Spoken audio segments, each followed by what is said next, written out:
बताओ एक से।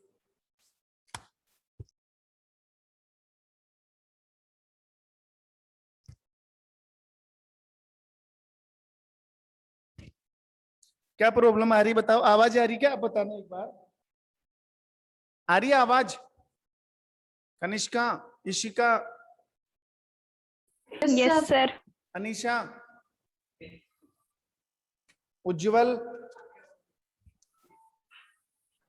नहीं आ रही? वही वही नेटवर्क डाउन है यार, सबकी यही प्रॉब्लम आ रही है, सर्वर डाउन है। अब अभी आ रही है क्या आवाज? Amit, yes sir. Yes sir. Yes sir. Board पे दिख भी रहा ना? Yes sir. ओके, अब टॉपिक पर आ जाओ फटाफट, हो जाता है, मौसम खराब चल रहा है ना, नेटवर्क की प्रॉब्लम है। एक तो तुम्हारा जो 10th का टाइम टेबल है ये मैं चेंज करवाऊंगा।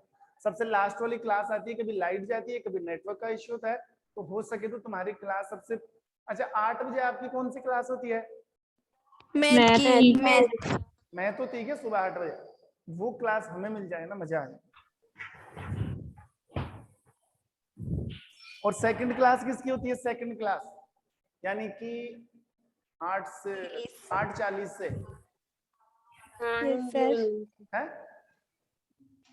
दूसरी क्लास किसकी होती है?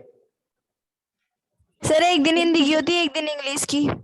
एक दिन इंग्लिश, एक दिन हिंदी, बाकी तीसरी यस क्लास सर। किसकी आई जाती है आपकी? देखो एक बात, ये फॉर्मूला दिख रहा है आपको NaCl, ये सूत्र दिख रहा है, ये सूत्र दिख रहा है, ये सूत्र दिख रहा है। तो आपको सबसे पहले दिमाग में ये डालना है कि कोई भी रासायनिक सूत्र, कोई भी रासायनिक यौगिक धातु और अधातु से मिलकर बना होता है। धातु के ऊपर हमेशा प्लस चार्ज होता है, धातु धन आयन होते हैं, जबकि अधातु के ऊपर हमेशा माइनस चार्ज होता है और अधातु हमेशा ऋण आयन होते हैं। दोनों मिलकर यौगिक का निर्माण करते हैं। जैसे NaCl को तोड़ोगे ना, तो NaCl में एक तो होगा Na और एक होगा Cl-। आप इसको तोड़ो, एक तो एल्यूमिनियम प्लस है और एक क्लोरीन क्या है? माइनस है। माइनस। ऊपर प्लस है, ऑक्सीजन माइनस है।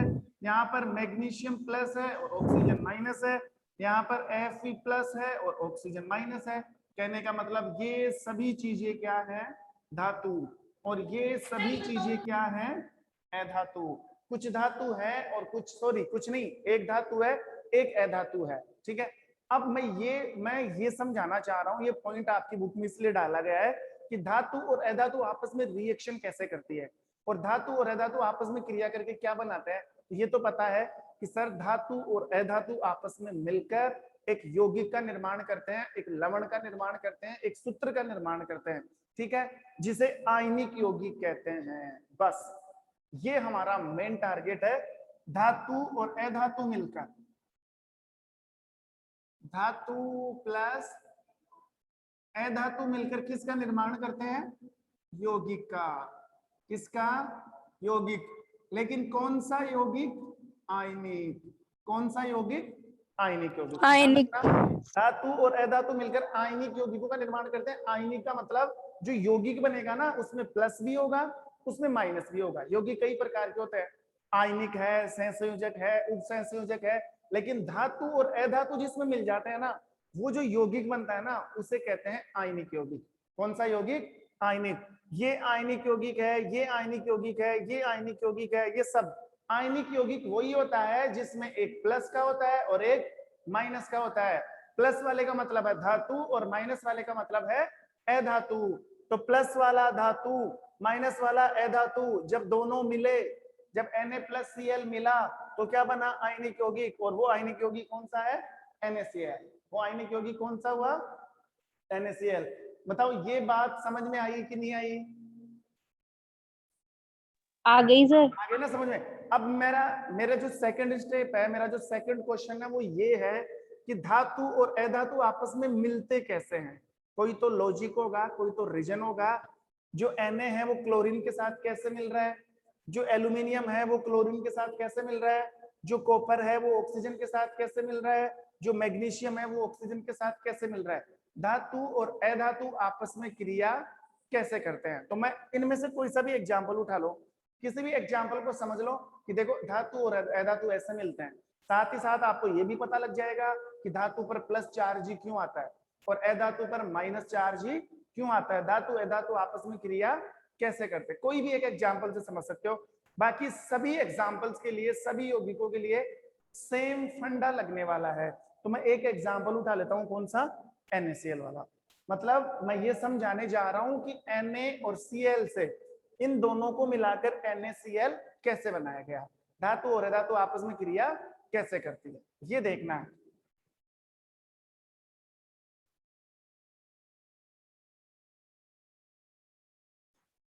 देखो, एक आयनिक यौगिक ले लो और एक आयनिक यौगिक ले रहा हूं मैं, कौन सा? NaCl। NaCl क्या नाम है? Sodium chloride. Chloride. Sodium chloride. अब देखो NaCl कैसे बना, ये नोटिस करना आपको। NaCl जब इसको तोड़ा जाता है तो किस में टूटता है? Na प्लस में और Cl माइनस में। Na प्लस में और Cl माइनस में। अब ये Na और Cl मिलकर NaCl कैसे बनता है, ये चीज समझनी है। बताओ, यहाँ पर Na तो क्या है? धातु। यहाँ पर Na क्या है? धातु। यहाँ पर Cl क्या है? अधातु। Na धातु और Cl क्या है? धातु। Na पर प्लस चार्ज क्यों आ रहा है? क्लोरीन पर माइनस चार्ज क्यों आ रहा है? अगर Na पर प्लस चार्ज आ रहा है ना, तो एक प्लस ही क्यों आया, दो क्यों नहीं आए? क्लोरीन के ऊपर एक ही माइनस क्यों आया, दो क्यों नहीं आया? इन सभी सवालों का जवाब आपको मिलने वाला है, सभी सवालों का जवाब। तो सबसे पहले आप क्या करोगे? सबसे पहला काम है, आप इन दोनों का इलेक्ट्रॉनिक विन्यास लिखोगे। इलेक्ट्रॉनिक विन्यास मैंने आवाज ही नहीं आ रही। 9th क्लास में सिखाया था ना, इलेक्ट्रॉनिक विन्यास 1s2 2s2। Yes sir. याद है? सर। ठीक है। Yes sir. तो Na का इलेक्ट्रॉनिक विन्यास, Na कितने पर आता है? 11 पर। कितने 11 नंबर पर। 11 पर। 1s 11 पर। 2s2 2p 2s2 3s1 2p6 3s1। ये तो किसका इलेक्ट्रॉनिक और कॉन्फ़िगरेशन है? 1 क्लोरीन का, सॉरी सोडियम का। 1 अब क्लोरीन का लिखो, 17 पे आता है। सोडियम का 1s2 2s2 2p 2p6 3s2 3p5। और मतलब 3p5। देखो सुनो, एक बार अपनी आवाज बंद कर लो। ये जो 11 है ना, 11 ये क्या है? फिर आप कहोगे सर परमाणु क्रमांक है। सोडियम का परमाणु क्रमांक 11 होता है। ये हमें कैसे पता लगा? जितना परमाणु क्रमांक होता है उतने ही प्रोटॉन होते हैं, उतने ही इलेक्ट्रॉन होते हैं। मतलब सोडियम के पास 11 इलेक्ट्रॉन है, सोडियम के पास 11 इलेक्ट्रॉन है, वो हमने भर दिया। 2 2 4 4 और 6 10 और 1 11। ऐसे ही क्लोरीन के पास कितने इलेक्ट्रॉन है? 17। 2 और 2 4, 6 और 4 10 और 2 12 और 5 17। 12 और 5 17। अब देखो, सोडियम की सबसे बाहर वाली क्लास कौन सी है? सोडियम की सबसे बाहर वाली क्लास ना तो 1 है ना 2 है, कौन सी है? तीसरी। सोडियम की सबसे बाहर वाली क्लास है तीसरी। अभी बता दूंगा कैसे। क्लोरीन की भी सबसे बाहर वाली क्लास कौन सी है? तीसरी, ये वाली तीसरी क्लास। ना तो ये ना ये ना ये। तो बताओ, बाहर सोडियम की बाहर वाली क्लास में कितने इलेक्ट्रॉन हैं? 1। 3s1 है ना, 1। सोडियम की बाहर वाली क्लास में, सोडियम की जो सबसे बाहर वाली क्लास में, उसमें कितने इलेक्ट्रॉन है? 1। तो बताओ, क्लोरीन की बाहर वाली क्लास में कितने इलेक्ट्रॉन है? 7। 7। कितने इलेक्ट्रॉन है? 7। अब सुनना, 7 सबसे इंपॉर्टेंट लाइन जो मैं नहीं कह रहा, ये जो सबसे इंपॉर्टेंट लाइन बताई थी, ये बताई थी केमिस्ट्री का एक वैज्ञानिक था जिसका नाम था लुईस। अब ये सब चीजें लुईस ने सिखाया हमें, फॉर्मूला बनाना, संयोजकता निकालना, इलेक्ट्रॉनिक विन्यास, ठीक है, किस धातु के ऊपर प्लस क्यों आता है, अधातु पर, ये सब लुईस की देन है। लुईस ने सिखाया हमें। उस साइंटिस्ट का क्या नाम है? लुईस। अब लुईस क्या कहता है? लुईस ये कहता है कि अगर आपको धातु और अधातु को आपस में मिलाना है, अगर आपको धातु और अधातु को आपस में मिलाकर अगर यौगिक बनाना है ना, आयनिक यौगिक, तो सबसे पहले आप ये नोटिस करोगे कि धातु और अधातु के बाह्यतम कोश में 8 इलेक्ट्रॉन पूरे होने चाहिए, दोनों का अष्टक पूरा होना चाहिए। सोडियम का भी अष्टक होना चाहिए और क्लोरीन का भी क्या पूरा होना चाहिए? अष्टक। अष्टक का मतलब 8 इलेक्ट्रॉन। अष्टक का मतलब 8 इलेक्ट्रॉन। अब बताओ, सोडियम की बाह्यतम कक्षा में तो 1 इलेक्ट्रॉन है, जबकि कितने होने चाहिए? 8। कितने की कमी चल रही है इसके पास? दिख ही नहीं रहा। 7 की। 7 की कमी। कितने की कमी चल रही है? सात की 7 इलेक्ट्रॉन की। अब बताओ क्लोरीन के पास कितने की कमी है? एक। एक इलेक्ट्रॉन की। 7 क्लोरीन की के पास, हाँ, सोडियम को 7 इलेक्ट्रॉन चाहिए अपना अष्टक पूरा करने के लिए। सोडियम के पास एक ही है, 8 पूरा करने के लिए 7 इलेक्ट्रॉन चाहिए। क्लोरीन के पास 7 इलेक्ट्रॉन है, 8 पूरा करने के लिए 1 इलेक्ट्रॉन चाहिए। अब कोई पूछे सर 8 इलेक्ट्रॉन का क्या लोचा है? 8 इलेक्ट्रॉन को जाके पूछना पड़ेगा ना लुईस से। लुईस यही कहता है कि कोई भी दो तत्व आपस में मिलकर यौगिक तभी बनाएंगे जब दोनों के बाह्यतम कोश में 8-8 इलेक्ट्रॉन पूरे हो जाएंगे। अगर दोनों ने अपना अष्टक पूरा नहीं किया तो वो दोनों नहीं जुड़ेंगे, आयनिक यौगिक का निर्माण नहीं होगा। अब यहाँ पर क्या होगा समझना, यहाँ पर ये होगा या तो सोडियम अपना 1 इलेक्ट्रॉन किसको दे दे? क्लोरीन को, तो इसके पास कितने हो जाएंगे? 8। कितने हो जाएंगे? 8। ठीक है। या फिर क्या होगा? क्लोरीन अपने 7 इलेक्ट्रॉन किसको दे दे? सोडियम को, तो इसके पास कितने हो जाएंगे? 8 हो जाएंगे। अच्छा, समझ में आ रहा कि नहीं आ रहा? 8 है। आ रहा है सर। सुनो ध्यान से, मैं ये कह रहा हूं इसके पास 1 है, इसको 7 की जरूरत है। अब इसको 7 इलेक्ट्रॉन कौन देगा? इलेक्ट्रॉन 7 वही देगा जो इसके साथ जुड़ा हुआ है। तो सोडियम के साथ तो क्लोरीन जुड़ा हुआ है, तो ये हो ना कि क्लोरीन अपने 7 इलेक्ट्रॉन इसको दे दे, या फिर ऐसा हो कि सोडियम अपना 1 इलेक्ट्रॉन किसको दे दे? इसको, तो कि 8 हो जाए। अब बताओ 1 इलेक्ट्रॉन देना संभव है कि 7 इलेक्ट्रॉन देना संभव है? एक एक इलेक्ट्रॉन। इलेक्ट्रॉन। 7 इलेक्ट्रॉन, 7 इलेक्ट्रॉन ऐसे ही नहीं दिए किलोमीटर जाते। 7 इलेक्ट्रॉनों को निकालने के लिए पावर चाहिए, और सोडियम में इतनी हिम्मत नहीं है, सोडियम में इतनी करंट पावर आ- नहीं है कि क्लोरीन से 7 इलेक्ट्रॉन खींच ले, नहीं निकाल सकता। तो समझदारी यही है कि सोडियम अपना 1 इलेक्ट्रॉन किसको दे दे? क्लोरीन को। क्लोरीन को। जैसे ही अपना 1 इलेक्ट्रॉन क्लोरीन को देगा, क्लोरीन 5 से कितना हो जाएगा? 6 हो जाएगा। 5 से कितना हो जाएगा? 6। और इसकी बाह्यतम कक्षा में कितने इलेक्ट्रॉन हो जाएंगे? 6 और 2 8। 6 और 2 8। अब बताओ 1 इलेक्ट्रॉन किसने दिया? 1 इलेक्ट्रॉन दिया सोडियम ने। तो इसका 1 सोडियम। इलेक्ट्रॉन हट गया ना यहाँ से, इसका 1 Yes, इलेक्ट्रॉन sir. हट गया, और 1 इलेक्ट्रॉन निकल जाने का मतलब है इसकी तीसरी क्लास हट गई।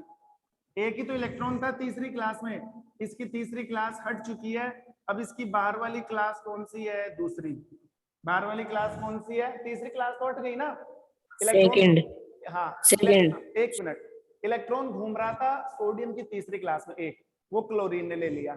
अब इलेक्ट्रॉन चला गया, तो तीसरी क्लास का क्या मतलब है? क्लास कोई वहां पर कोई पत्थर की दीवार थोड़ी है, वो तो एनर्जी होती है, हवा होती है, इलेक्ट्रॉन निकल गया, क्लास का कोई मतलब ही नहीं है। ठीक है। अब इसकी बाह्यतम क्लास कौन सी हुई? सोडियम की सेकंड। कौन सी हुई? सेकंड। और इसमें देखो 8 इलेक्ट्रॉन पूरे हो गए, 6 और 2 8। कहने का मतलब सोडियम का भी अष्टक पूरा हो चुका है और क्लोरीन का भी अष्टक पूरा हो चुका है।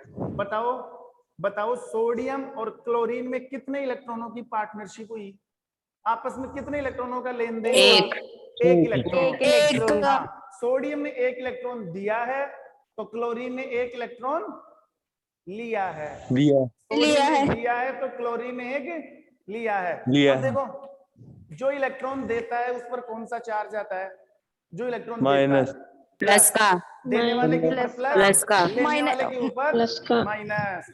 अब देखो सोडियम ने दिया है ना, सोडियम ने, तो सोडियम के ऊपर प्लस आ रहा है, और कितना प्लस? 1, क्योंकि इलेक्ट्रॉन भी तो 1 ही दिया था। अब क्लोरीन ने कितने इलेक्ट्रॉन लिए? 1। कितने इलेक्ट्रॉन लिए? 1। तो इसके ऊपर क्या आ गया? माइनस आ गया। देखो ऐसे, इधर देखो, -1। ये सोडियम, और सोडियम ने 1 इलेक्ट्रॉन दे दिया, ये 1 इलेक्ट्रॉन निकल गया, तो इसके ऊपर कौन सा चार्ज आ गया? प्लस। और सोडियम बन गया धनायन। सोडियम बन गया धनायन। ये क्लोरीन ने 1 इलेक्ट्रॉन ले लिया, 1 इलेक्ट्रॉन ले लिया, तो इसके ऊपर कौन सा चार्ज आ गया? माइनस। जो इलेक्ट्रॉन देता है उसके ऊपर प्लस आता है, जो इलेक्ट्रॉन लेता है उसके ऊपर माइनस आता है। अब सोडियम और क्लोरीन के बीच में बताओ कितने इलेक्ट्रॉनों की पार्टनरशिप हुई है? 1 इलेक्ट्रॉन की। 1 इलेक्ट्रॉन की। तो देखो समझना, सोडियम प्लस Cl माइनस, जब दोनों जुड़ेंगे तो क्या बनेगा? NaCl। इसने 1 इलेक्ट्रॉन दिया है, इसने 1 इलेक्ट्रॉन लिया है, दोनों का अष्टक पूरा हो गया, दोनों ने मिलकर एक आयनिक यौगिक का निर्माण कर दिया। कौन से यौगिक का? NaCl का। कौन सा यौगिक का? आयनिक NaCl। अब ये भी ध्यान रखना, NaCl ये भी ध्यान रखना, Na और Cl के बीच में एक इलेक्ट्रॉन की पार्टनरशिप हुई ना, एक इलेक्ट्रॉन की, तो जितने इलेक्ट्रॉनों की पार्टनरशिप होती है ना उनके बीच में उतना ही बंध आ जाता है। तो सोडियम और क्लोरीन के बीच में एक इलेक्ट्रॉन की पार्टनरशिप हुई तो इन दोनों के बीच में एक ही बंध आता है, एकल बंध, और इस बंध को बोला जाता है आयनिक बंध। आयनिक यौगिक बनेगा ना, तो आयनिक यौगिक में कौन सा बंध पाया जाता है? आयनिक बंध।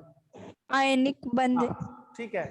अब ये तो मैंने एक एग्जांपल से समझाया तुम्हें, मुझे एक क्लास और लेनी पड़ेगी इस टॉपिक के लिए, वरना ये समझ में नहीं आएगा, मुझे पता है नहीं पल्ले पड़ेगा। अभी तक तो आया, थोड़ा बहुत समझ में आया आप लोगों को।